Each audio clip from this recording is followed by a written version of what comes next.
അതുപോലെ നമുക്ക് നിലമ്പൂർ വഴി ഇറങ്ങാൻ നോക്കിയാലും ദൂരെ കൂടുതലാണ്.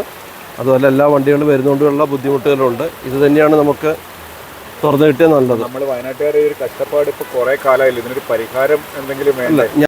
ഞങ്ങൾ വയനാട്ടുകാരാണ്. അത്യാവശ്യത്തിന് നല്ലൊരു ഹോസ്പിറ്റലിൽ പോകണമെങ്കിൽ കോഴിക്കോടേക്ക് പോകണം. ഒന്ന് ട്രെയിൻ കയറി വേറെ ഏതെങ്കിലും ദീർഘദൂര യാത്ര നടത്തണമെങ്കിലും കോഴിക്കോടേക്ക് പോകണം. ഫ്ലൈറ്റ് കിട്ടണമെങ്കിലൊക്കെ ഞങ്ങൾക്ക് കോഴിക്കോട് ആശ്രയിക്കുന്നതാണ് ഏറ്റവും എളുപ്പം. പക്ഷേ അതിൻ്റെയൊക്കെ സമയം ക്രമീകരിച്ച് ഞങ്ങൾ വയനാട്ടിൽ നിന്ന് എപ്പോൾ ഇറങ്ങണം എന്നറിയില്ല.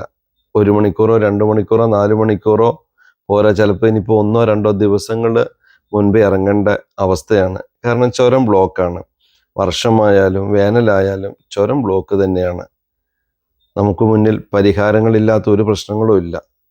അതിൽ ഇറങ്ങുകയും കയറുകയും ചെയ്യുന്ന വലിയ വാഹനങ്ങൾ, ലോറികൾ പോലെയുള്ള ചരക്ക് വാഹനങ്ങൾ മറ്റ് ചുരങ്ങളിലൂടെ മാറ്റിവിടുകയാണെങ്കിൽ ഏറ്റവും കൂടുതൽ തിരക്കുള്ള ഈ താമരശ്ശേരി ചുരം കുറച്ച് ഫ്രീ ആക്കി തന്നൂടെ?